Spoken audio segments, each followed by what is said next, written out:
की गंगोत्री से बही ज्ञान की धारा है। हम युग का निर्माण करेंगे, यह संकल्प हमारा है। हम बदलेंगे, युग बदलेगा, यही हमारा नारा है। सद्विचार घर घर पहुँचाएं, यह कर्तव्य हमारा है।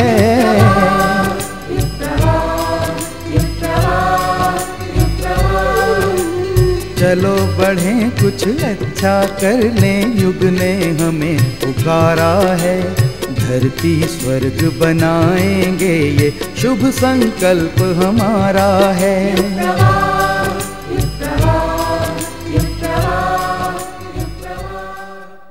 धर्मतंत्र का तीसरा कार्य जो करने का है, जिससे कि मनुष्य की अंतः चेतना विकसित होता है, वो है सामाजिक क्रांति।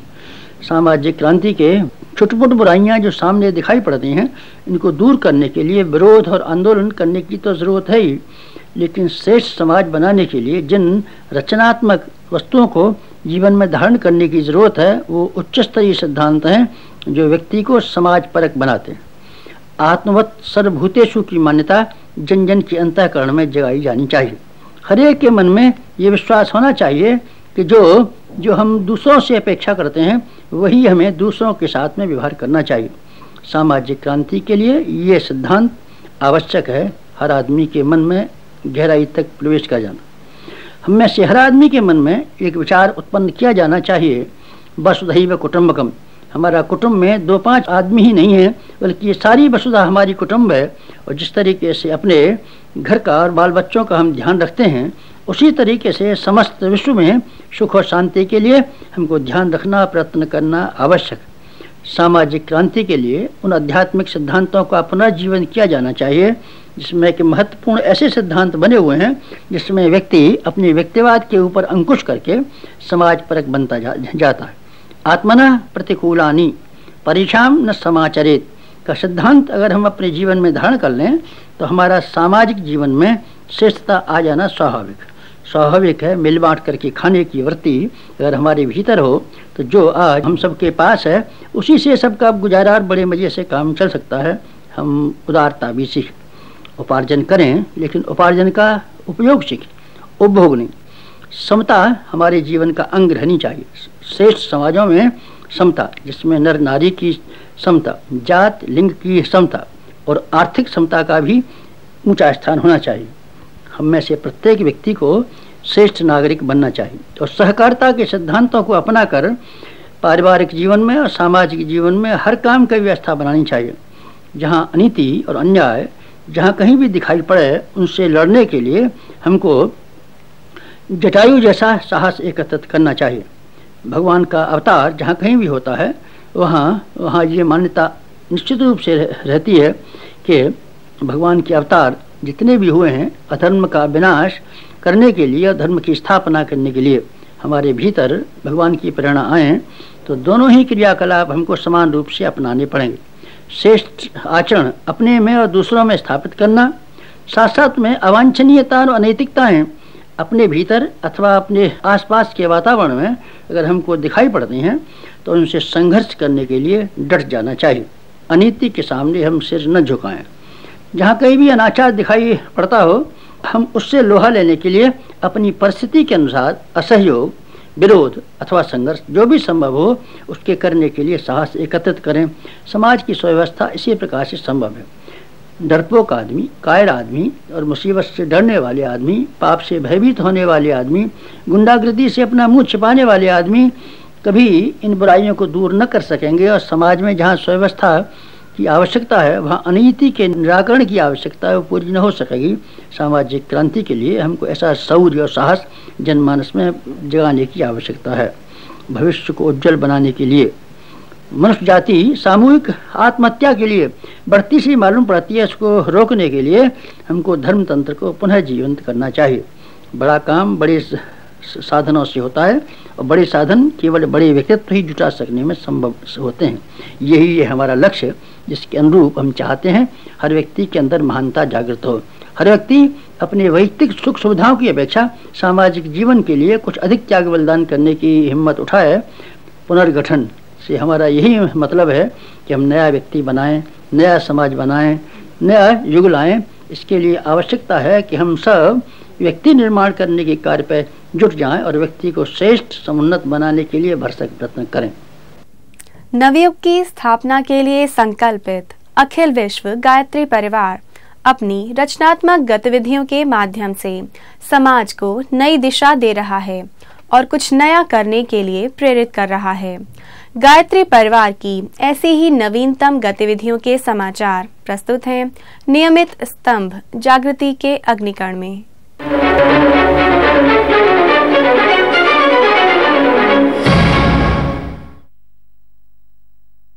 नमस्कार, अखिल विश्व गायत्री परिवार के समाचारों में आपका स्वागत है। समाज सुधार के कार्यों में एक सबसे जरूरी आवश्यकता है अपराधी मानसिकता का परिष्कार तथा अपराधियों को नए सिरे से जीवन जीने का अवसर देना। इसी को ध्यान में रखते हुए गायत्री परिवार न केवल जेल के कैदियों को साफ सुथरा जीवन जीने के लिए प्रेरित कर रहा है, बल्कि उनके विकास के लिए उन्हें पुरोहित बनने का प्रशिक्षण भी दे रहा है। इसी क्रम में पिछले दिनों उज्जैन मध्य प्रदेश के जिला जेल में एक मासीय प्रशिक्षण शिविर संपन्न हुआ। स्थानीय कार्यकर्ताओं द्वारा आयोजित इस कार्यक्रम के समापन अवसर पर राज्य के जेल मंत्री और जन कल्याण मंत्री सहित पुलिस महानिदेशक उपस्थित थे। मध्य प्रदेश में उभरते युवा संगठन का 5वां प्रांतीय सम्मेलन 14, 15 एवं 16 जनवरी 2006 की तारीखों में गुना में आयोजित हुआ। इसमें मध्य प्रदेश के अलावा छत्तीसगढ़, महाराष्ट्र, बिहार तथा झारखंड के लगभग 3000 नौजवान सृजन सेनानियों ने भाग लिया। गुना सम्मेलन का उद्घाटन शांतिकुंज प्रतिनिधि डॉक्टर A.K. दत्ता, श्री गजाधर भारद्वाज एवं श्री कालीचरण शर्मा जी द्वारा 14 जनवरी की प्रातः दीप प्रज्वलन, देव आवाहन एवं ध्वजारोहण के साथ हुआ। प्रतिदिन उषा वेला से लेकर शयन काल तक कई सत्र आयोजित हुए, जिनमें विभिन्न विषयों पर संदेश मार्गदर्शन का क्रम रहा। प्रथम सत्र में श्री आनंद विजयवर्गीय ने प्रांतीय प्रतिवेदन एवं श्री राजेश सिंह रघुवंशी ने गुना जिले का प्रतिवेदन प्रस्तुत किया। प्रथम दिन समूह चर्चा के विषय थे युवा संगठन का स्वरूप एवं ग्राम विकास में युवाओं की भागीदारी, जिसका समन्वयन श्री K.P. दुबे ने किया। शिविर में मन और भावनाओं के विकास के कई क्रम शामिल थे। आदरणीय डॉक्टर साहब ने अपने संदेश में कहा कि ऊंचे लक्ष्य और महान आदर्शों के साथ जिया गया जीवन ही व्यक्ति को महानता तक पहुंचाता है। युग निर्माण आंदोलन से जुड़ना आज की युवा शक्ति का परम सौभाग्य है, क्योंकि उनके साथ परम पूज्य गुरुदेव जैसी समर्थ सत्ता का सतत संरक्षण और आवश्यक अनुदान रहता है। यह समाज का दुर्भाग्य है कि अध्यात्म की बढ़ती मांग के साथ अवसरवादी इसे भी व्यवसाय बनाते जा रहे हैं। युग निर्माणियों को शिष्यत्व की कसौटी पर खरे उतरते हुए लोभ, मोह और अहंकार से बचते हुए समाज और राष्ट्र के लिए जीवन जीना चाहिए। हमारा युवा भटकता क्यों है? क्योंकि युवा के 12 से 18 साल की उम्र में अगर सही ढंग से उसकी भावनाओं को दिशा दे दी गई होती तो शायद हम उसको स्वस्थ युवा बना पाते। थोड़े से युवा गायत्री परिवार के, थोड़े से सशक्त समर्थ युवा थोड़े दिन के लिए सेवा को अपना आदर्श नहीं बना सकते, सेवा साधना को अपना आदर्श नहीं बना सकते, सेवा को अपना कार्यक्षेत्र नहीं बना सकते। हम प्यार कहीं और ढूंढते हैं। प्यार अगर अपने आसपास के क्षेत्र में और अपने मित्रों में और इन सब में ढूंढ करके यदि हम प्यार बांटना चालू करें और राष्ट्र के लिए उस प्यार को मोड़ दें, समाज के निर्माण के लिए मोड़ दें, व्यसन मुक्ति के लिए मोड़ दें, तो हमारा व्यक्तित्व अपने आप ढलता चला जाएगा। युवा चेतना का जागरण डॉक्टर A.K. दत्ता। आप हिंदुस्तान की घटनाओं को नहीं रोक सकते हैं, लेकिन क्या आप अपने पड़ोस की घटनाओं को नहीं रोक सकते हैं? क्या आपके चार ये नहीं सोचते कि हमारी बहनें नहीं हमारे यहां रहती हैं, कोई भी लड़की सुरक्षित है जब तक ये सुरेश जिंदा है? आज आवश्यकता है अपने जीवन में एक आदर्श, एक व्यक्ति को अगर आप अपने जिंदगी में बुरे से अच्छा इंसान बना देंगे तो आप कह सकते हैं कि आपकी जिंदगी बर्बाद नहीं हुई। युवाओं के लिए जीने का मकसद ज्यादा जरूरी तथा युवा भ्रम के भटकावों से बचें, श्री कालीचरण शर्मा जी। मनुष्य जन्म पाकर के भी यदि हम वो जो खाना पीना सोना जगना पेट प्रजनन औलाद मकान रोटी इसी में कहीं चक्कर में पड़े रह गए तो ये तो बहुत बुरी बात है। ये काम तो पशु भी कर लेते हैं। इसका मतलब है कुछ अनुबंध है हमारे साथ, मनुष्य जन्म के साथ आपको विकसित होना चाहिए। पर्यावरण संरक्षण, जड़ी बूटियों की व्यावसायिक खेती, युवा स्वावलंबन, श्री गजाधर भारद्वाज। पहले यह व्यक्ति प्रकृति के संपर्क में रहता था, इसीलिए इतना हष्ट पुष्ट होता था, तंदुरुस्त होता था। शारीरिक बीमारियां उसके साथ में जुड़ी हुई नहीं थी, क्योंकि वो प्रकृति के दबाव को सहता था। मनुष्य को छोड़ करके बाकी 84 लाख योनियां कह लें, चाहे 1 करोड़ की योनियां कह लें, ये लोग प्रकृति के नियंत्रण में रहते हैं। मनुष्य को अपना नियंत्रण स्वयं तय करना पड़ता है। दूसरे और तीसरे दिन आदरणीय डॉक्टर साहब ने मंगल ध्यान के समय सूक्ष्म जगत के अकूट शक्ति भंडार से नित्य रिचार्ज होने के कई ध्यान प्रयोग बताए। उन्होंने उदीयमान सूर्य से ऊर्जा ग्रहण करने, हिमालय की दिव्यता को ग्रहण करने, गुरु सत्ता से एकाकार होने, शांतिकुंज तीर्थ की ऊर्जा ग्रहण करने जैसे ध्यान प्रयोग समझाए और उनमें से किसी एक का नियमित अभ्यास करने की प्रेरणा हर परिजन को दी। विदाई के क्षणों में कार्यकर्ता पाथेय प्रदान करते हुए उन्होंने प्राणायाम, प्रज्ञा योग एवं स्वाध्याय का क्रम नियमित बनाए रखने को कार्यकर्ताओं की अनिवार्य आवश्यकता कहा। आज से आप सब संकल्प लें कि हम कम से कम 15 मिनट से लेकर 20 मिनट ध्यान का क्रम नियमित रूप से अपनाएं। ये अगर हमारा संकल्प हमारे युवा ले लें, मन लगे नहीं लगे, करते रहो करते रहो करते रहो। हमारे जो अंदर जो हमारी आत्मा है उसकी प्रगति के लिए किया गया पुरुषार्थ और आत्म विकास के लिए किया गया चरम पुरुषार्थ बस यही साथ देगा। शिविर में सैकड़ों नए जुड़े कर्मठ युवाओं ने गायत्री मंत्र की दीक्षा ग्रहण की। ओम भूः भुवः स्वः तत् सवितुः वरेण्यं भर्गो देवस्य धीमहि धियो यो नः प्रचोदयात्। शिविर समापन की पूर्व संध्या पर दीप यज्ञ के अवसर पर कर्म दीक्षा का कार्यक्रम आयोजित था। इस क्रम में आदरणीय डॉक्टर साहब ने सभी परिजनों को व्यक्तिगत एवं सामूहिक स्तर पर जीवन साधना, सप्त आंदोलनों के क्रियान्वयन तथा सप्त महाव्रतों के संकल्प कराए। उज्ज्वल भविष्य कामना पूर्तये, उज्ज्वल भविष्य कामना पूर्तये च प्रबल पुरुषार्थम करिष्ये, प्रबल पुरुषार्थम करिष्ये, संकल्पम संकल्पम अहम करिष्ये। शांतिकुंज की संस्कार परंपरा जीवन को सही दिशाधारा में ले जाने का प्रेरणाप्रद माध्यम है। ये उद्गार हैं उत्तरांचल के मुख्यमंत्री श्री नारायण दत्त तिवारी जी के। श्री तिवारी जी अभी हाल ही में शांतिकुंज में आयोजित एक विवाह समारोह में भाग लेने यहां आए। शांतिकुंज आकर उन्होंने परम पूज्य गुरुदेव तथा वंदनीय माता जी के तीर्थ स्मारकों को प्रणाम किया। इसके बाद में आदरणीय शैल जी से मिले और उनसे पूरे उत्तरांचल में सांस्कृतिक अभियान चलाने की इच्छा व्यक्त की। श्री नारायण दत्त तिवारी जी के साथ विधानसभा अध्यक्ष श्री यशपाल आर्य, उत्तरांचल संस्कृत विश्वविद्यालय के कुलपति श्री ब्रह्मस्वरूप ब्रह्मचारी सहित अनेक गणमान्य अधिकारी तथा पदाधिकारी भी शांतिकुंज आए। शांतिकुंज के सभागार में गत दिनों देव संस्कृति विश्वविद्यालय के प्रमाण पत्र पाठ्यक्रम के विद्यार्थियों का ज्ञान दीक्षा समारोह हुआ। इस विश्वविद्यालय के कुलाधिपति डॉक्टर प्रणव पंड्या जी ने विद्यार्थियों का ज्ञान की गरिमा तथा अनुशासन ग्रहण करने का संकल्प कराया। अपने राष्ट्र को जीवंत और जागृत रखूंगा। हम प्रत्येक नियम अनुशासन का पालन करेंगे। चूक होने पर भूल सुधार एवं प्रायश्चित द्वारा प्रगति क्रम को प्रखर बनाए रखेंगे। ज्ञान दीक्षा का कर्मकांड शांतिकुंज के आचार्यों ने संपन्न कराया। इस ज्ञान दीक्षा समारोह के मुख्य अतिथि हरिद्वार के जिलाधिकारी श्री R.K. सुधांशु जी रहे।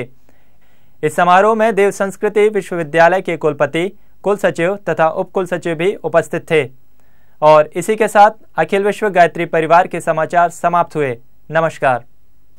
गुरु की कृपा शिष्य के जीवन में ऐसे परिवर्तन लाती हैं जो न केवल शिष्य की भौतिक आवश्यकताओं को पूरा करते हैं वरन उसको श्रेष्ठता की दिशा में आगे बढ़ने की भी प्रेरणा देते हैं।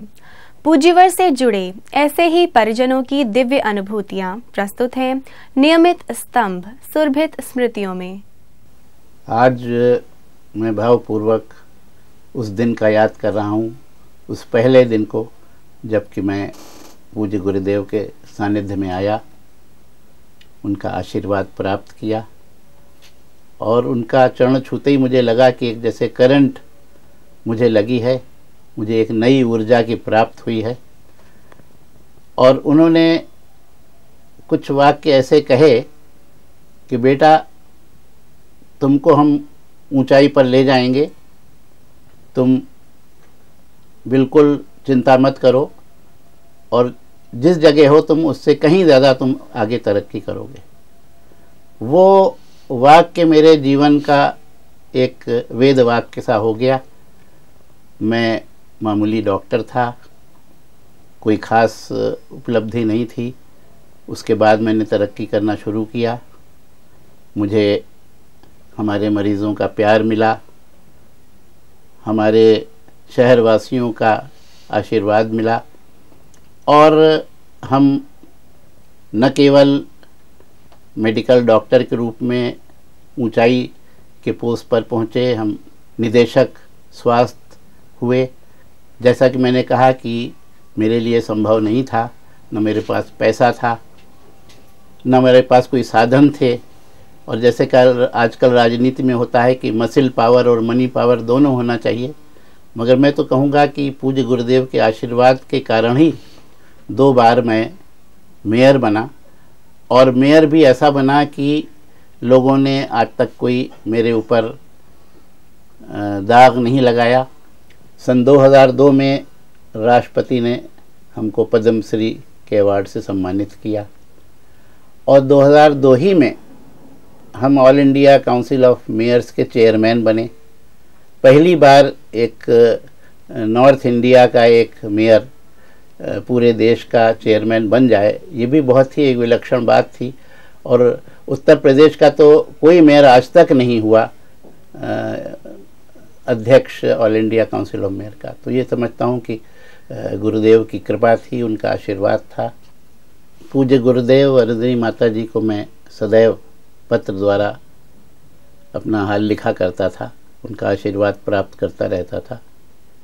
एक बार मुझे ज्वर आया, ज्वर किसी तरह से ठीक नहीं हुआ, बढ़ता जा रहा था, और जो उसकी जांच हुई तो उसमें एक्सरे में एक फेफड़ों में एक फोड़ा दिखाई दिया, और जिसका कहा गया कि इसका उपचार केवल यह है कि आपका ब्रोंकोस्कोप द्वारा हम एक आला डालेंगे आपके सांस की नली में, और उस आले से हम नाइफ से उसको फोड़े को चीरेंगे, और चीर करके और उसका जो पस है निकाल करके उसको जांच के लिए भेजेंगे।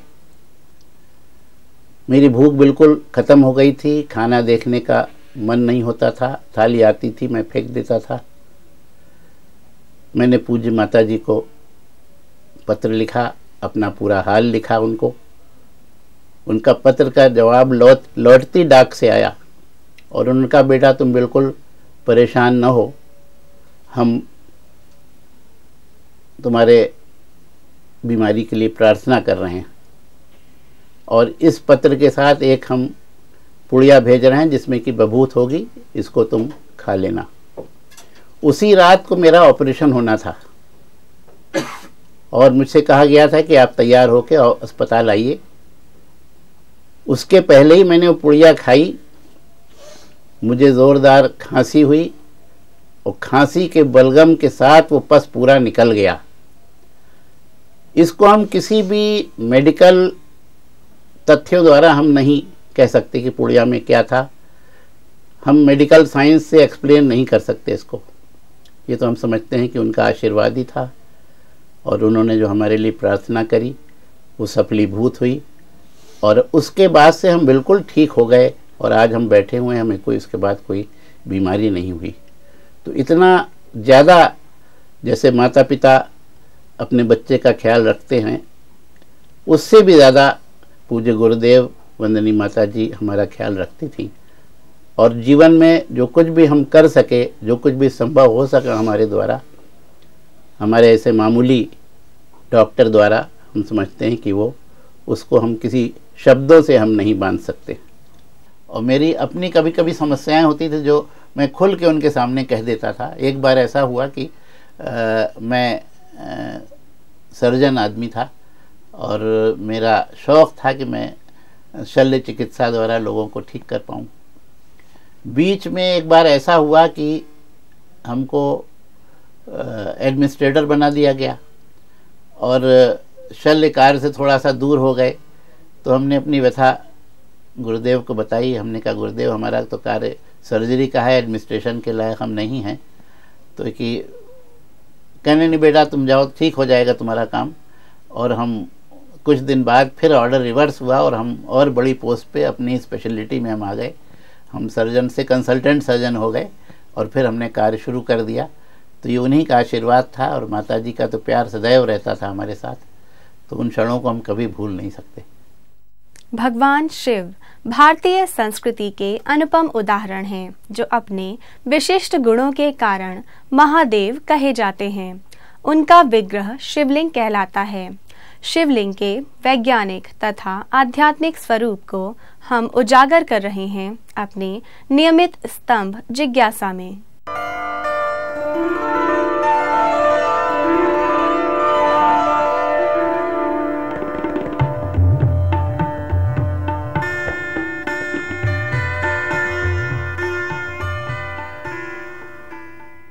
वस्तुतः शिव भगवान जो है ये मूल भगवान है, प्रजापति शिव कहा जाता है। इस शिव का स्वरूप ही बहुत दुर्घर्ष है। इसकी मूर्ति नहीं है, इसका रूप नहीं है, ये अज है, इसकी उत्पत्ति नहीं है, फिर भी है। मतलब ये एक ऐसा स्वरूप है कि जो ज्ञान द्वारा ही समझा जा सकता है। मनुष्य के लिए कोई एक चिन्ह चाहिए, उपासना करने के लिए चिन्ह चाहिए।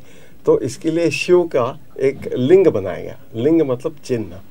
जैसे विष्णु का लिंग चक्र कह सकते हैं आप, या आप ये कह सकते हैं कि किसी के जेब में स्टेथोस्कोप दिखेगा तो आप कहेंगे ये डॉक्टर है, ये लिंग है, पहचान है, इट्स अ सिंबल।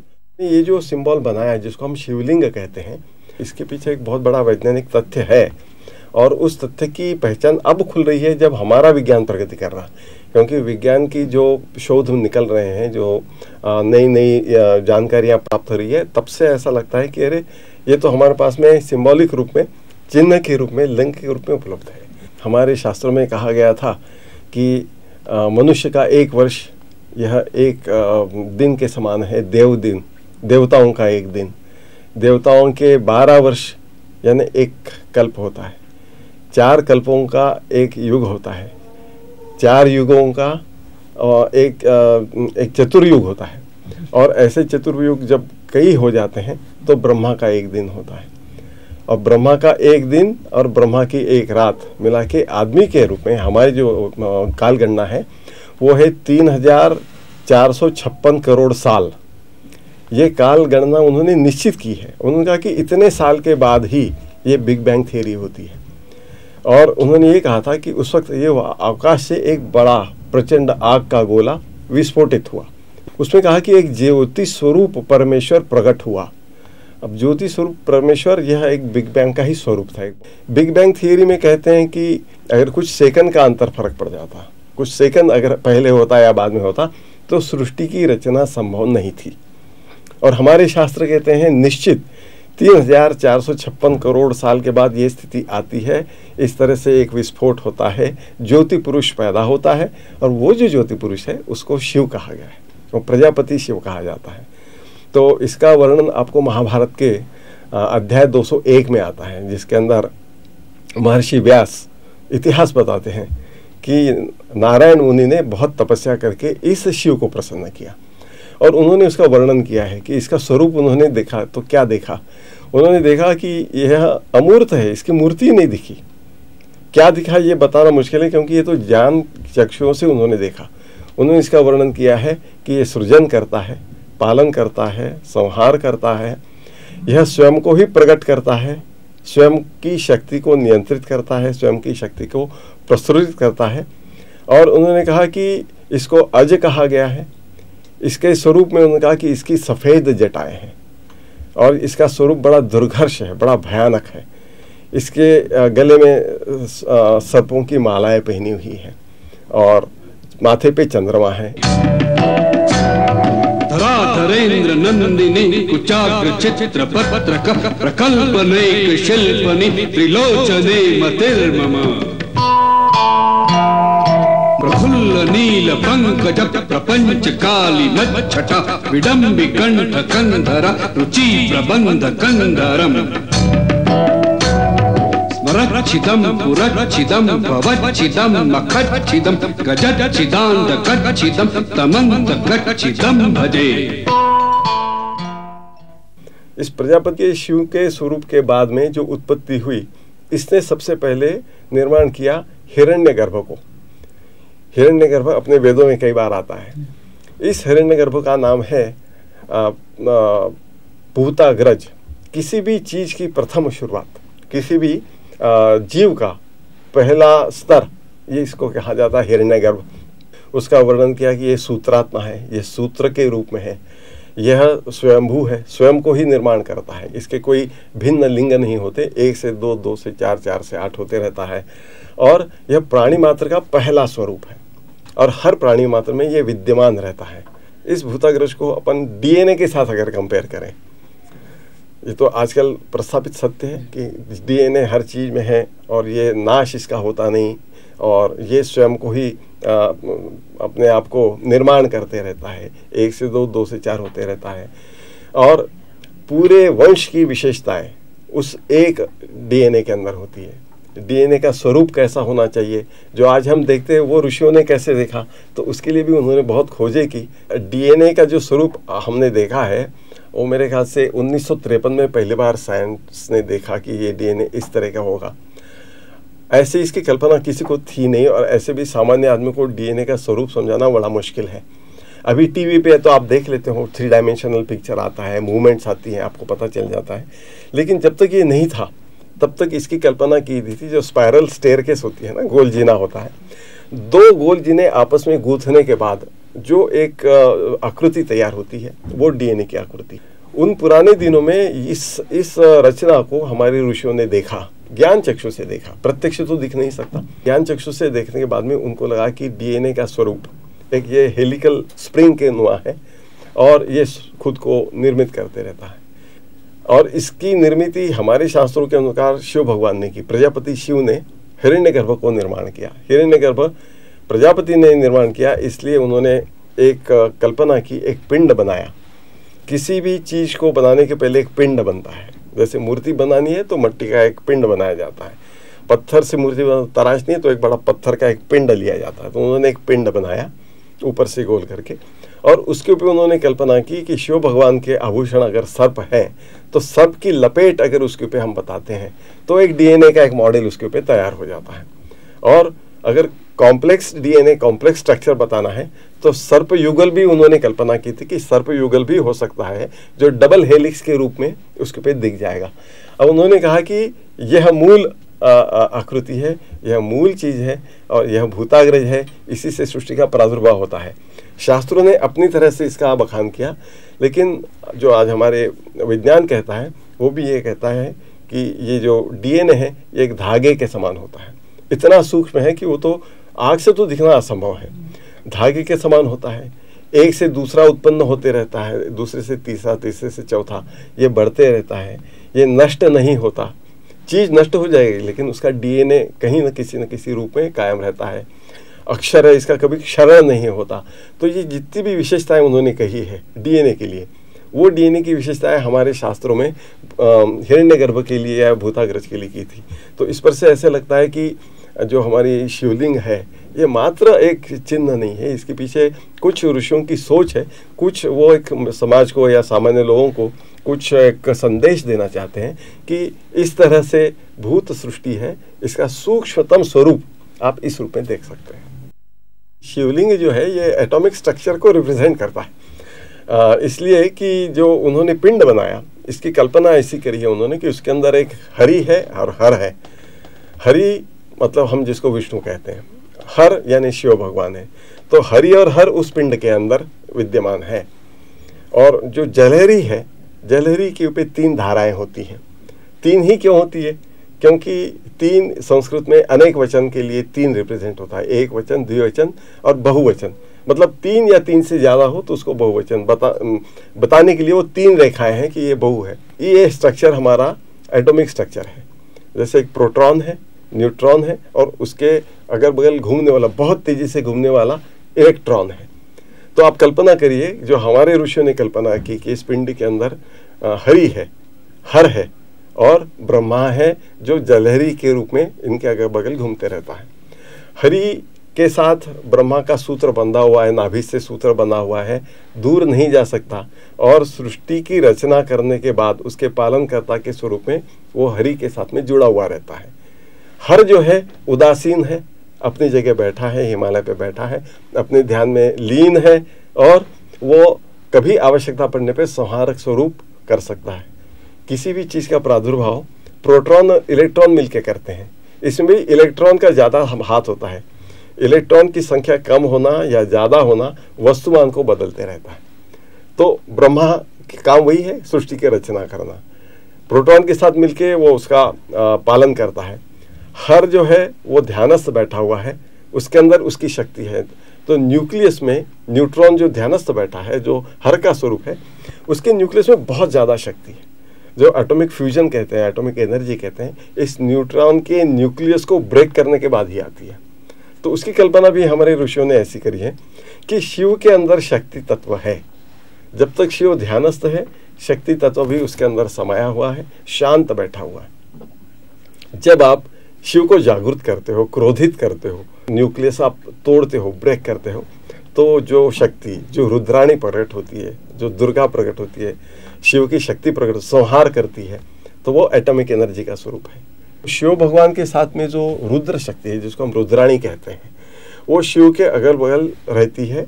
और महाभारत में तो वशिष्ठ ऋषि ने वर्णन किया है कि मैंने इस रुद्र को देखा था। जब मैंने इसको देखा था आकाश में, तो मेरी आंखें चकाचौंध हो गई थी। इस पुरुष को देखते हुए मैंने देखा कि इसके अगल बगल एक काली छाया नृत्य कर रही है, और काली छाया इतनी विराट थी कि उन्होंने वर्णन ये किया है कि मैं अपने मनोबल से भागा और उस काली छाया का पीछा, मतलब काली छाया कितनी बड़ी है देखने की कोशिश की। उनका कल्पांत तक मैं दौड़ता रहा, लेकिन इस काली छाया का मुझे शिखा और नीचे पैर का नाखून नहीं दिख सका। मतलब एक बहुत विराट शक्ति शिव के साथ में है और शिव के अगल बगल नृत्य करती है। अब ये कल्पना ऐसे कि जैसे इलेक्ट्रॉन इसके न्यूक्लियस के अंदर जो पार्टिकल्स इसके भौताल घूमते रहते हैं, वो भी थरथराते रहते हैं, परिभ्रमण करते रहते हैं, अपने आप गोल घूमते रहते हैं और परिक्रमा भी करते रहते हैं। नृत्य की तीनों भूमिकाएं यह इलेक्ट्रॉन करते रहता है। इसको जब हम विस्फोटित करते, शिव से शक्ति को अलग करते हैं, तब उसका संहारक स्वरूप प्रकट होता है। जैसे शंकर भगवान भी चाहें तो उस शक्ति को प्रकट कर सकते हैं। आप लोगों ने देखा हो कि अभी जो हमारे नए एटॉमिक रिएक्टर्स हैं, उनका स्वरूप भी एक पिंडी के स्वरूप में होता है, और इसके अंदर भी जो रेडियो एक्टिव पार्ट्स होते हैं, ये पानी के अंदर डुबा के रखे जाते हैं। इसके ऊपर पानी का सतत वर्षाव किया जाता है। हार्ड वाटर, सॉफ्ट वाटर की क्वालिटीज़ वहीं पे बनती हैं, और ये जो पानी होता है ये रेडियो एक्टिव होता है।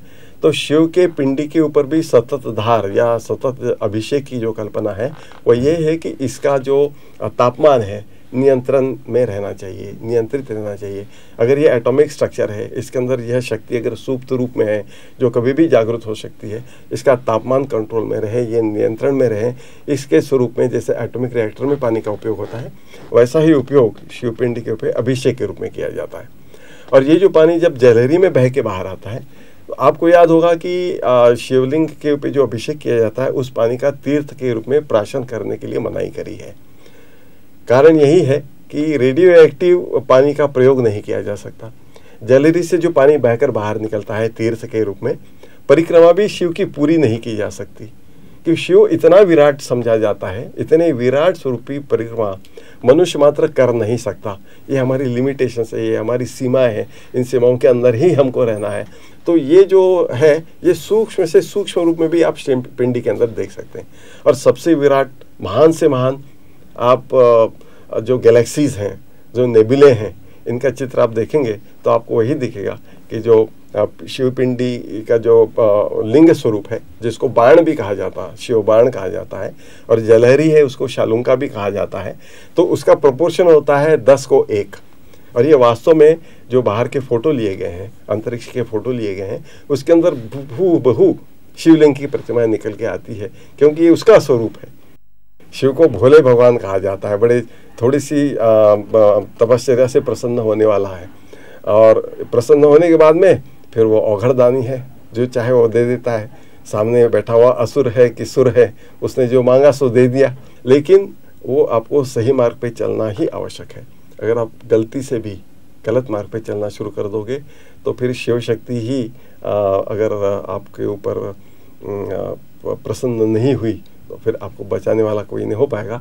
शिव भगवान भोले तो हैं और प्रसन्न भी बड़े जल्दी होते हैं, लेकिन बहुत शक्तिमान है, उनकी शक्ति की कल्पना करके ही उनकी उपासना करनी चाहिए। और जिसके पास शक्ति होती है वो शक्ति दे भी सकता है, सबको शक्ति भी मिल सकती है, उसके स्वरूप को जानना जरूरी है। इस शिवलिंग की उपासना करने से 2 योग साध्य होते हैं, एक आत्मयोग और एक शास्त्र योग। आत्मयोग का मतलब है ब्रह्मा और जीव इसके ऐक्य का अपरोक्ष ज्ञान।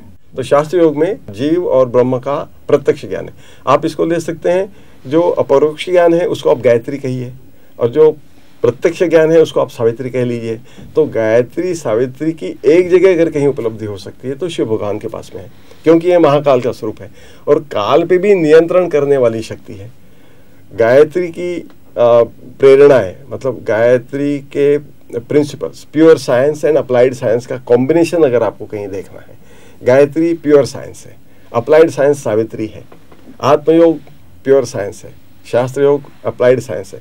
इनका अभ्यास आप एक ही जगह कर सकते हो अगर आप शिवलिंग करें, आप उपासना करोगे। शिवलिंग की उपासना आप 2 स्वरूप में करोगे ना, एक तो सूक्ष्म से सूक्ष्म और विराट से विराट में उसकी उपस्थिति एक, और सृष्टि का प्रादुर्भाव जिससे तैयार हुआ उसका एक मॉडल, उसके रूप में 2।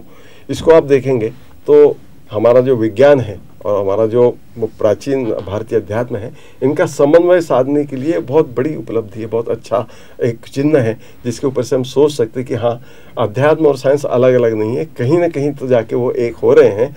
इनके आपस में एक दूसरे के संदेश भी दिए जा सकते हैं।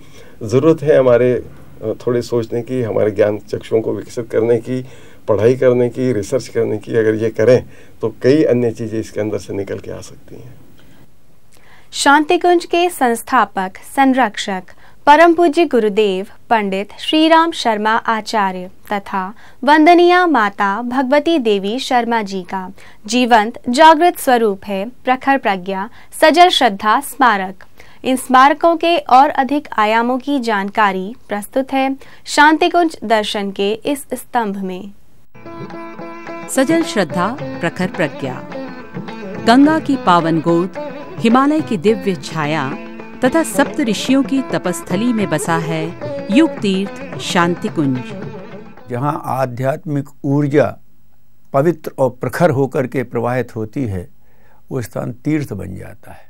गुरुदेव ने कहा था कि जब तक मैं इस आश्रम में हूँ, मैं हर शिष्य के लिए उपलब्ध रहूँगा, उसकी हर दिक्कत को मैं सुनूंगा और उसकी दिक्कतों का निराकरण करने का अपनी शक्ति से पूरा प्रयास करूंगा।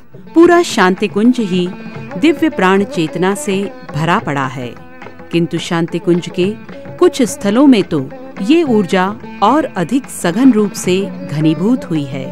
वे हैं समाधि स्थल, यज्ञशाला, ऋषि क्षेत्र, गायत्री माता मंदिर प्रांगण, अखंड दीप तथा देवात्मा हिमालय मंदिर।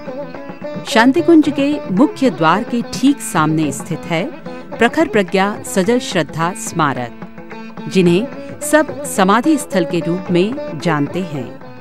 सजल श्रद्धा प्रखर प्रज्ञा ये तीर्थ के सनातन घटक, हमेशा रहने वाले अंग अवयव हैं। शांति कुंज के संस्थापक पंडित श्रीराम शर्मा आचार्य जी ने इस स्मारक का निर्माण कराया था।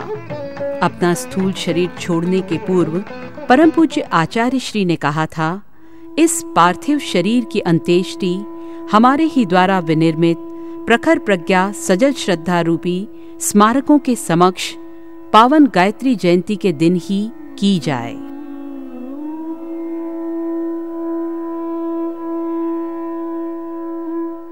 हम चाहेंगे लोग हमारी चेतना से जुड़ें, जो शाश्वत और चिर स्थायी है, जो सदैव ही इस स्मारक में निवास करेगी। साथ ही उन्होंने परिजनों को आश्वासन देते हुए कहा, मेरे जाने के बाद शोक न किया जाए, क्योंकि मैं शक्ति के रूप में और अधिक विराट रूप ग्रहण कर लूंगा, जिससे सभी को मेरी अनुभूति होती रहेगी। शांति कुंज का यह श्रद्धा स्थान है, सबसे पवित्र स्थान है, क्योंकि यहाँ पे गुरुदेव माता जी के अवशेष भी स्थापित हैं, गुरुदेव की शक्ति स्थापित है और यहाँ से प्रत्यक्ष हर व्यक्ति लाभान्वित होते रहता है।